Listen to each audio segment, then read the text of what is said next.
Farbrengen, or it's sitting by a Shabbos table or a Yom Tov table. And very often the discussion will be about telling a story of something that happened with a miracle, the Chassidic Rebbe, and so on. So we explained what is this connection, how is this connected to Chassidus and the Chassidic way of life.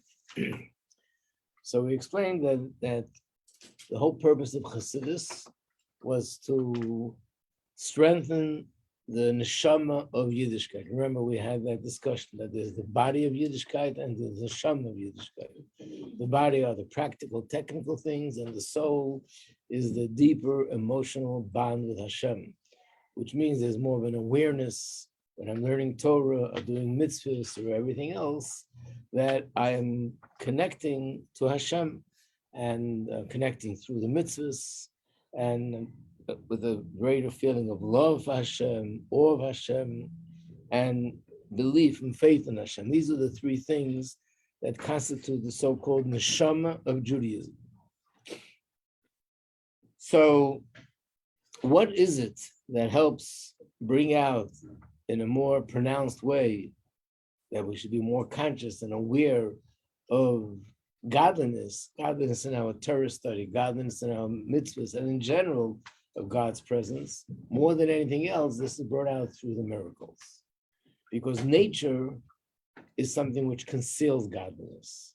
It makes it appear as if there's a certain pattern, and that pattern is responsible for the way things operate, laws of nature, and that's why the sun and the moon and does what it does, and that's why the field does what it does, and everything else in life is a part of this pattern of nature, and that makes us forget that there is a Hashem who is actually in charge and controlling everything. When you see a miracle, something which cannot be explained by the laws of nature, that's where you see Hashem's presence in a much more pronounced way. And that was the purpose of the miracles. So then we said in this issue, there's a difference between Chabad and other Chassidic groups. So that's where we left off, and that's what I want to explain today. What was the issue? Again, the ultimate goal and the sort of destination is the same. The goal is to develop a deeper emotional bond with Hashem, to develop that soul of Judaism. The question is how to go about it. In other Chassidic groups, one of the main emphases were the miracles that the Rebbe performed. And this is what brought about that deeper awareness of Hashem. In Chabad, even though this was also true, but the main sort of path and the main method through which the Rebbe brought that awareness was more through learning Chassidus in depth. In other words, in the other Chassidic groups, they also study Chassidus. There is no such thing as a Chassidic group that doesn't study Chassidus. But they don't believe in studying Chassidus in depth. So the Chassidus that they study is very minimal. Probably the amount of Chassidus that you women here in this classroom study in 1 week is what in other Chassidic groups they would probably study in 1 or 2 months. They just learn a little bit.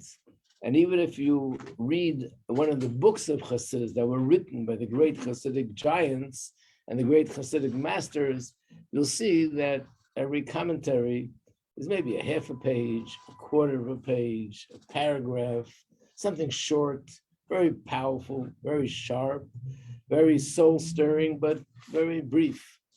When you look at Chabad Chassidus and you open a Maimer, you turn one page and another page. By the time you get to the end, you forget what the beginning was. It's so long because it's a different approach. It's about learning the topic and the subject in depth. So what is the difference between the two approaches?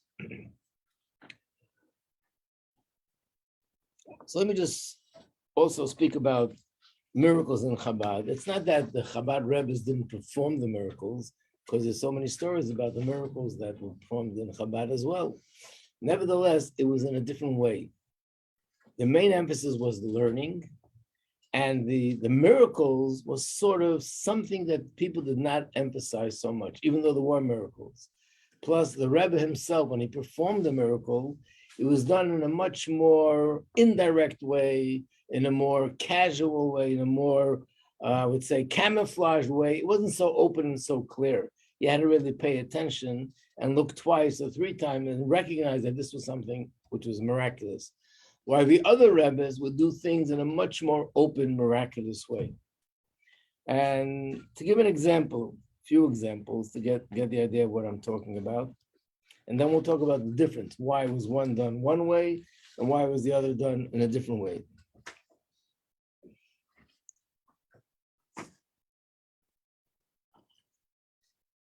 There's a story with the Alter Rebbe. One of his biggest Chassidim, his name was Rabbi Majeski. And actually, he lived in the city of Vilna. If you know the history of Chassidus, Vilna was the city which was the source of the greatest, strongest opposition against Chassidus. Nevertheless, he lived in that city. He was actually one of the leaders of the community. And later, he became one of the strongest followers and Chassidim of the Alter Rebbe. And there were two stories that happened that led to these results. One story was with a woman who was an aguna. In those days, communication was not like today. So unfortunately, there were times where a man went off on a trip somewhere and no one heard from him. They didn't know if he was alive, if he was captured, if he was sick. But the wife had no knowledge what happened to him. A long time goes by and she is stuck, which means she has no married life and she can't remarry because she's not divorced from this husband. So a lot of effort was made how to find, if someone did get lost, how do you find the person? So there's a normal method. And then people would go to the Tzemach Tzedek and the Alter Rebbe, being that they were great tzaddikim, and they had Ruach HaKodesh, and were able to see and know things that the normal eye doesn't know and see. And they would ask them to guide them where they can find their husband. So this woman came to the Alter Rebbe, and she told him about her dilemma. And the Alter Rebbe told her she should go to Vilna and speak to this person, Reb Meir Rafals. And okay, she had no money. Chassidim were very excited. The Alter Rebbe actually gave her an address. So they helped her put together money for the trip, the expenses, and she went there. And they told her, you should know that this person that you're going to is not a follower of the Alter Rebbe. He's not a chassid. He actually belongs to the opposition camp. And he might not take seriously what you're saying. So you should know, the Alter Rebbe told you to go there. That means you're going to find your husband. Just don't give up. And that's what happened. She went there. She came to his house and told him why she's here. And he said, you came all the way from there to me? Why, how do you know that I know him? I don't know such a person. She gave him the name. She described what he looked like. He never saw such a person. He doesn't know such a person. And he actually felt bad for her, like the rabbis are just taking advantage of innocent people that are gullible and they believe in all these kind of things. And look, she made this trip of hundreds of miles and wasting her time.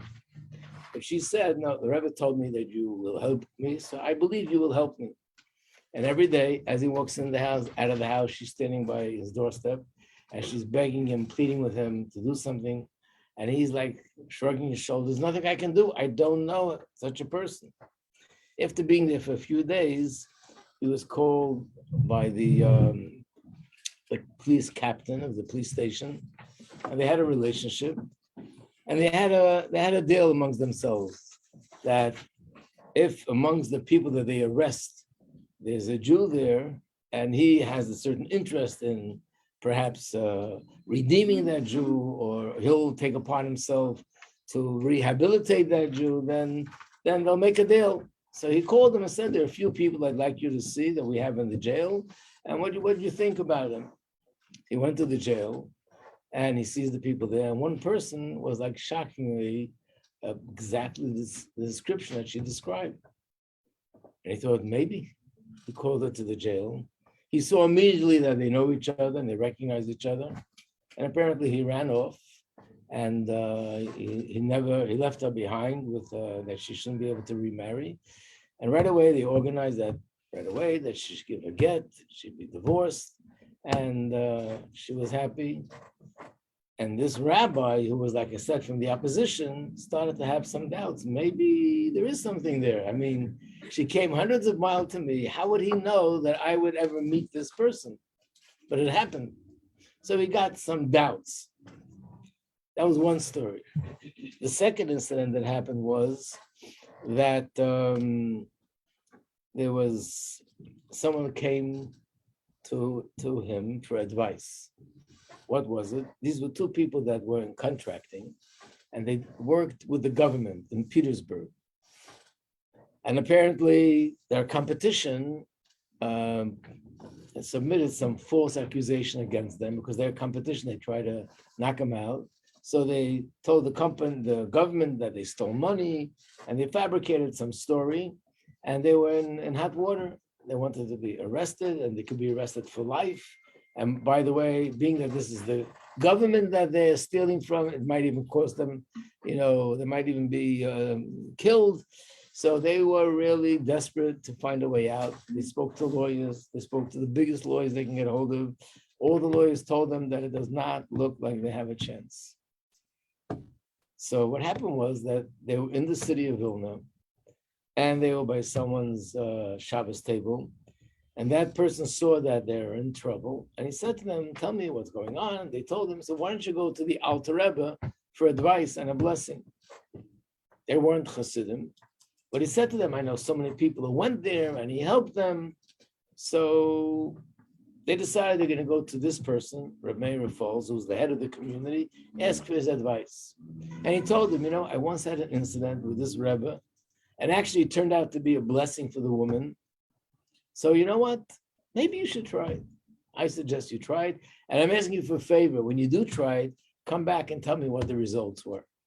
So they went to the Alter Rebbe, and they told the Alter Rebbe what their situation is. And the Alter Rebbe, instead of giving them advice, said to them, the Gemara says that kingdom on earth is a reflection of heavenly kingdom. In what way is it a reflection? What's the connection? Not that they knew the answer, and they also weren't interested in the answer. We didn't come here for some Torah conversation. We came here for advice to save our lives. But the Alter Rebbe just continued. So do you have an answer? No, they don't have no answer. So Rebbe said, I'll give you an answer. And he explained to them in what way kingdom on earth is sort of a reflection and similar to heavenly kingdom, to Hashem's kingdom. Malchus, it's a quote in Gemara, in the Talmud. Malchusa de Ara, Kein Malchusa de Rekia. They left the Alter Rebbe's room. They were frustrated. They were angry. They wasted time. They wasted money on the trip. He didn't even relate to their request. And they were very upset that they had to do this, but there's no choice. Anyway, the trial comes. They had to go to Petersburg. And in Petersburg, the last few days, they're running around asking people for advice, lawyers. No one had anything to say. One person told them, there's really no hope for you. Looking at the case, there's one thing you can possibly do that might possibly will be able to save your life. What is that? So I'll tell you something, but don't tell anyone that you got this information from me. The Minister of Justice goes for a walk every day in this park. It's the Royal Park near the palace. And he's a nice person. I would suggest that when he goes for a walk, try to get yourself into the park, which isn't simple. You have to buy off the guard. You'll get into the park. And when he's there, just fall to his feet and beg and plead and tell him that you're innocent and this is a false accusation. It was done by those people that are your competition, and just beg. And maybe his heart will soften. That's the only thing I could think of. Okay, so they go to the park. They find the guard.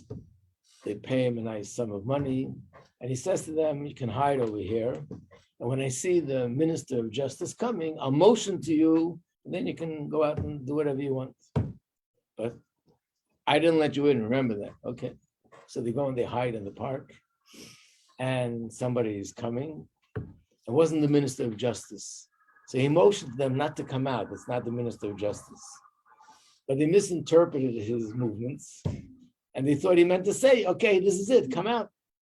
So they come out and they walk over and they fall down on the floor and they're begging and they're crying and they're pleading and we're innocent. And this person's patiently listening. And after they finish their speech, he says, I really feel bad for you, but I'm not the Minister of Justice. You have the wrong number. And now it's been exposed that they were in the park without permission, illegally. So they just picked themselves up and they ran. And as they're running, he said, wait a second, come back here. Okay, this is it. If they didn't have enough trouble, now they have another one. Comes back and it says, I'm not the Minister of Justice, I'm the Minister of Education. And the Tsar actually asked me a question, and I'm thinking about it for the last 2 days. If you can give me an answer to this question, then I'll help you. Because the question is from your Talmud. What's the question? It says in the Talmud that kingdom on earth is a reflection of kingdom of Hashem, the heavenly kingdom. If you can give me a good explanation to that the Tsar will be satisfied with, I'll do whatever I can to help you. So of course, the first thing that came to their minds is what they just heard from the Alter Rebbe. He liked it. He went back to the Tsar. He liked it. And he said to them, I'll speak to the Minister of Justice for you. And they were freed. And he came back to tell this Rameir Falls what happened. And that's when he decided, okay, twice I'm going to go to the Alter Rebbe and let me check it out myself to see if he's really such a great person. And that's how he became a chassid. If you look at both of these stories, there were miracles, of course. But in both cases, the Alter Rebbe didn't say to the woman, for example, go to this person, tell him there's going to be somebody that's going to be in the jail, and that's going to be your husband, and that's how I'll know. He just said, go to him. Didn't give any more details. Or these people, the Alter Rebbe didn't say, I want you to know when you're going to go to Petersburg, you're going to meet the Minister of Education, and he's going to want to know the answer to this question. He just said, I'm telling you some words of Torah, I'm sharing a Torah thought.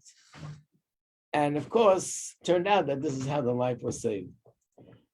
Another Chassidic Rebbe would have done this different. I'm just giving you a scenario of what would have been. There are Chassidic Rebbes or stories of the Baal Shem Tov where they would actually say explicitly, you're going to go to the city. You're going to meet this person. Tell them that in 3 days from today, they're going to call her from the jail. And in the jail is going to be her husband. And he'll give you the get and everything will be fine. Or the same with the other story. The Alter Rebbe did the same thing, but in a more camouflage way, which means it still left some room to thinking, well, maybe it was just a coincidence that happened to work. What's the difference between the two approaches? The difference is that when the miracle is like blaring in your eyes, in your face, it's almost like you're compelled to have that belief. You're compelled to see openly that this is what's happening, that Hashem is sort of right there. And as a result of that, it brings you to have more of an awareness of Hashem and more love for Hashem and so on and so forth.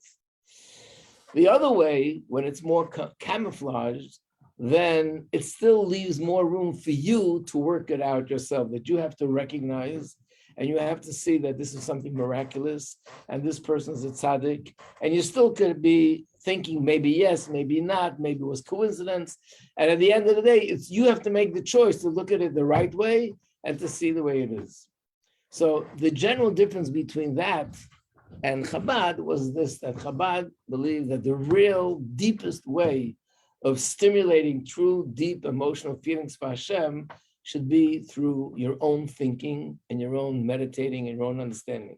If I think about the greatness of Hashem and I understand it, and I understand Hashem's relationship with me and the world, that knowledge will stimulate feelings in the heart. As we said in the beginning, the mind is the key to the heart.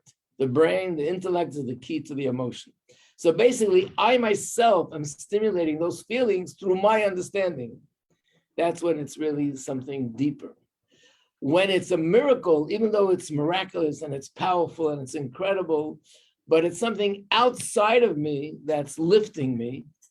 And therefore, even though it does have an effect, but it's not as internalized as something that I myself understand. And it's my knowledge that makes me change. And that was the difference between the Chabad approach and the other approach.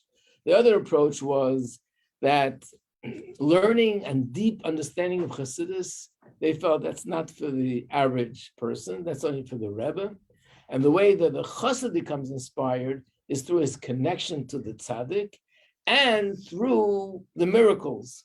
And the miracles is something which would inspire us. And the Chabad approach was that, no, the main inspiration should be in a way that it's more internal, that I understand. I feel through my understanding that this is Hashem, and this is the way I developed the feeling of love for Hashem, even though that wouldn't be as sensational as when there's a miracle, but it's deeper than when there's a miracle. And the difference of opinion was, is it better to have something which is bigger but not as deep? Or is it better to have something which is not so big but deeper? And of course, like everything else in Torah, these are two paths. Each path is a path of Torah. And there were certain tzaddikim, they were here to teach one path, and other tzaddikim to teach another path. But this is one of the differences between so therefore, first of all, Chabad was mainly focused on the learning and the understanding, because the change that takes place as a result of understanding is the deepest change that can be. Any change in a person that comes from something outside of me, to some extent, it's not such a deep change because it's coming from something outside of me.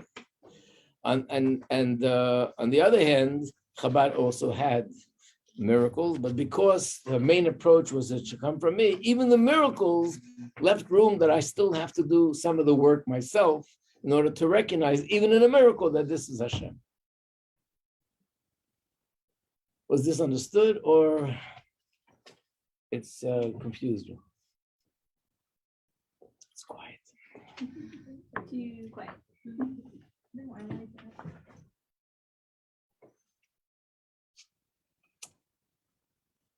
Not clear? Is clear? Okay, if you say so. However, you open up Chabad books, it's full of miracle stories. One book after another, my story, your story. So where does that come from? So the answer is, I put it down on the sheet here. Actually, it started in the year 1992. 1992, the Rebbe gave it for Brengen. It was Parshas Vayeshev. And the Rebbe said, even though in Chabad, the approach was all these years not to emphasize so much the miracles, now is a time that we should. What happened? What changed? So there's a story in Gemara with Chizkiyo. There was a king, one of the greatest kings of Israel. His name was Chizkiyo HaMelech. He was, of course, a descendant of King David, but he was a great tzaddik, and such a great tzaddik that Hashem wanted him to be Mashiach. He would take the Yidden out of Golus, and the Golus could have ended in his generation. Why didn't it happen? Because in heaven, they were prosecuting angels that they argue that he doesn't deserve to be Mashiach, even though he's such a great tzaddik. And the reason is for two reasons. It's really one reason, but two incidents. The one reason is he had two incidents where very big miracles happened in his life, and he didn't thank and praise Hashem enough. He didn't publicize this enough that he should deserve to be able to be Mashiach. One story was, in that time, the superpower of the generation, so to speak, was a kingdom called Ashur. I think in English it's Assyria with an A. And he surrounded Jerusalem with soldiers, 80,000 troops. And basically, the situation was so dire that all the generals said they should just surrender. Even the rabbis of the Sanhedrin said, surrender. Otherwise, there'll be just unnecessary casualties. The Navi, the prophet of that time, said, don't surrender. Hashem promised that you will defeat their army. And then there was a miracle. In a miraculous way, that army was totally defeated. That was one story. The other story was where he was told at a certain time that this is the last day in his life. And the Navi, the prophet who told him that, said, but you never give up to pray from Hashem, to pray to Hashem. Tefillah, prayer, can always change things. And he turned around, faced the wall, and he davened to Hashem, and he lived, I think, for 15 or 20 years later, more than what was designated. Two major stories, and yet we don't find that he praised Hashem and he thanked Hashem and he publicized the miracles. And because of that, he lost the opportunity of being Mashiach. So the Rebbe said as follows: if by not praising Hashem and not recognizing Hashem's miracles, that led to losing the opportunity of bringing Geula, so we can understand that the opposite is also true. That if you thank Hashem for the miracles and you show gratitude for the miracles, by publicizing Hashem in that way, that is something which hastens Geula. And therefore, the Rebbe said, now is a time that we should make every effort to publicize miracles that are happening now, not the miracles of the olden days, but miracles that are happening to people in our times now. And by publicizing these miracles, this would hasten the coming of Mashiach. How publicizing miracles hastens the coming of Mashiach, I'm not sure. I can give a suggestion, and everybody else is also welcome to give your suggestion. But one of the things that comes to mind is that the one thing that sort of gets in the way and delays Mashiach's coming is the mere fact that we lack a belief in Mashiach. That in itself blocks it from happening. When we have emunah, faith and belief in Mashiach, that hastens his coming. And we find this in the story in Egypt. When the Jews were in Mitzrayim, it says that unfortunately there were Jews who never went out. And the reason why they never went out, because they didn't believe Moshe that they're going to go out. And in whose merit did we go out? In the merit of all those Jews that did believe that the emunah in Geula, the emunah in redemption, that in itself brought redemption. So the same thing is now. One of the things that, of course, make it difficult for people to see redemption is, what redemption? When redemption? The world looks just as it always did. In fact, in some ways, it's crazier than it always did. We just had COVID. Now there are wars, and there's all sorts of crazy things happening in the world. And you're telling me Mashiach is coming. I don't see any. I look outside. I don't see Mashiach. Maybe in Manhattan. No, it doesn't look like Mashiach is there either. Where do you see Mashiach? The only place you see him is in the books. The Mashiach is coming. Which basically means you need emunah to see Mashiach. Now the truth is, there are things happening in the world that help us see Mashiach, but you need the emunah to look at those things and then see it from the right perspective. So therefore, as long as we're looking at things in a purely natural way, lacking the recognition that Hashem is above nature and things don't necessarily have to happen according to the natural order, Hashem is in charge, then it's difficult for a person to recognize that how's the world going to change? How could that happen? The whole world is going to change. The more I realize that Hashem is the one who is leading this world and controlling everything in this world, and Hashem is not limited to the laws of nature, that in itself makes it easier for a person to recognize that at any moment there can be a change, and that change will be a change of Geula. So that means that by publicizing miracles in a certain way, it helps us become more aware of the ability that Hashem is not limited to the laws of nature, and in a moment, everything can turn around, everything can change. So therefore, publicizing miracles is something which hastens the coming of Mashiach, because it strengthens people's emunah in Mashiach. Like very often, people who have a miracle in their life, somebody got through and was sick and the doctors gave up hope, and miraculously they recovered, or other miracles. Very often people will say, now I can believe that Mashiach can come. I just saw in my own life, I saw something so miraculous happening. So if it happened to me, it could happen on a larger scale as well. So this is the difference in general. And then now there's more of an emphasis on miracles than ever before, because now is the time that we need to be more focused on bringing Mashiach. And if anybody here has another suggestion of why publicizing miracles hastens Mashiach's coming, you're welcome. Yeah,